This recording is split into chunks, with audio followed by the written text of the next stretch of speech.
ভৌতিক ভূতের গল্প। আয়নাটার ভেতর। রিমি একা থাকে একটি পুরনো ফ্ল্যাটে। সে খুবই অন্তর্মুখী, বন্ধু স্বজন তেমন নেই বললেই চলে। একদিন পুরনো জিনিসের দোকান থেকে একটা সুন্দর পিতল ঘেরা আয়না কিনে আনে সে। আয়নাটা ছিল অদ্ভুতরকম চকচকে, আর তার গায়ে খোদাই করা ছিল এক অজানা ভাষার লেখা। প্রথম কিছুদিন আয়নাটি স্বাভাবিকই মনে হয়েছিল।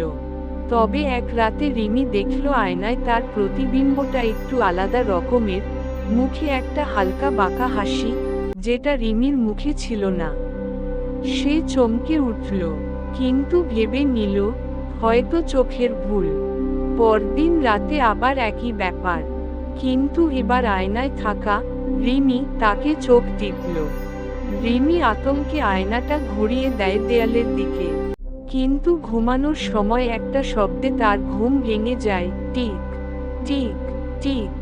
সে উঠে দেখে আয়নাটা আবার আগের মতো ঘুরে গেছে, আর তার ভেতরে থাকা রিমি হাসছে।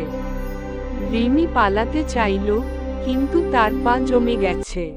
আয়নার রিমি ধীরে ধীরে হাত বাড়িয়ে আয়নার গ্লাস ভেদ করে বেরিয়ে আসতে শুরু করে।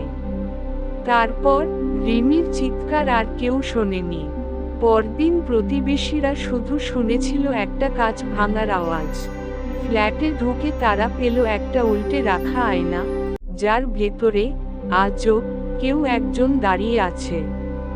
রিমির মতো দেখতে, কিন্তু সে রিমি নয়। শেষ।